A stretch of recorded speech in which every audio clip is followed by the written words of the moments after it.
চুপ্পু আসলে জিন্দাবাদের লোক না। চুপ্পু কি সাধারণভাবে বিদায় নিয়ে চলে যাবে? চুপ্পু কি আসলে একটা টিপিক্যাল রাষ্ট্রপতি যার আসলে কোনো অতীত নাই? এই চুপ্পু হচ্ছে সেই লোক যে ছাত্রলীগ কোটায় যুদ্ধের পরে রেশনের দুধ বিক্রি করার ডিলারশিপ পেয়েছিল এবং ৭২-৭৩ সালে সেই আমাদের দুর্ভিক্ষ পীড়িত নতুন বাংলাদেশে দুগ্ধপোষ্য শিশুদের জন্য সারা দুনিয়াতে যে দুধ আসছে, পাউডার দুধ, এই দুধের দুর্নীতি করে যিনি জেলে গিয়েছিলেন, উনি এত বড় ফজিলতের একজন অলিয়া মানুষ। ওনার সাথে ৭৩-৭৪ সালে জেল খাটছে এমন লোক জাসদ ছাত্রলীগ করা, তাদের সাথে পার্সোনালি আমার কথা হয়েছে এবং তারা বলেছে যে আমরা একসাথে জেল খেটেছি। এবং চুপ্পু হচ্ছে সেই রকম ফজিলতের একটা লোক। দেখবেন একটা তর্ক প্রায় উঠেছিল আওয়ামী লীগ সার্কেলে, হাসিনা এই প্রেসিডেন্টটা পাইল কোথায়? সে তো কোনো আলোচনায় ছিল না, সে তো আওয়ামী লীগের কেউ না, পরিচিত কেউ না।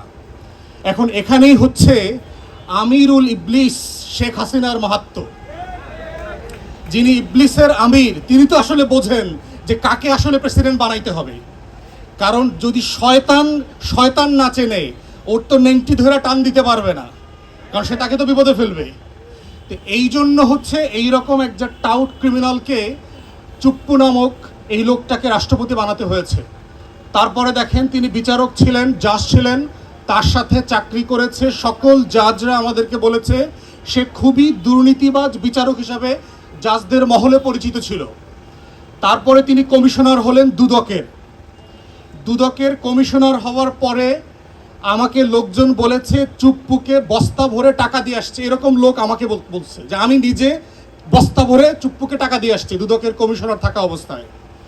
এই রকম ফজিলতের শয়তানকে এরপরে হচ্ছে এসালম হায়ার করে ইসলামী ব্যাংকে বসাইছে। তাহলে চিন্তা করে দেখেন কিরকম একটা ক্রিমিনাল টাউট, এই শতাব্দীর সেরা টাউটদের একজনকে বাংলাদেশ রাষ্ট্র তার পিপলস রিপাবলিক অফ বাংলাদেশ, যে নাম রক্ত দিয়ে স্বাধীন করা একটা দেশের সর্বোচ্চ ব্যক্তির আসনে বসিয়েছিল। এবং তারপরে শেষ না, দেখেন ইতিমধ্যে সংবাদপত্রে এবং বিভিন্ন জায়গায় এসেছে তিনি দ্বিতীয় বাসস্থান তৈরি করেছেন মালয়েশিয়া এবং দুবাইতে।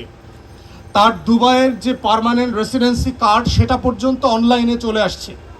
এবং আপনারা জানেন যে দুবাই, তারপরে হচ্ছে মালয়েশিয়া থেকে শুরু করে পৃথিবীর বিভিন্ন দেশে আপনাকে বাড়ি কিনতে হবে, ব্যাংকে টাকা রাখতে হবে, তা না হলে আপনাকে ওখানে বিনিয়োগ করতে হবে যদি আপনি ওখানে স্থায়ীভাবে বাস করতে চান। ওখানে পার্মানেন্ট রেসিডেন্সির শর্ত হচ্ছে তাই। তাহলে চিন্তা করে দেখেন একজন সরকারি চাকরিজীবী কয় টাকা বেতন পেলে পরে দুবাইতে তার পক্ষে এগুলো করে রেসিডেন্সি কেনা সম্ভব। তাহলে তার আগের যে দুর্নীতি, সেই দুধ চুরি থেকে শুরু করে দুদক আর ইসলামী ব্যাংক দখল, প্রত্যেকটার সাথে কিন্তু চুপ্পুর চরিত্র মিলতেছে দেখবেন। অতএব সেই চুপ্পুর ব্যাপারে আমরা বর্তমান সরকারকে বলছি, চুপ্পুকে বিদেশে যেতে দেবেন না।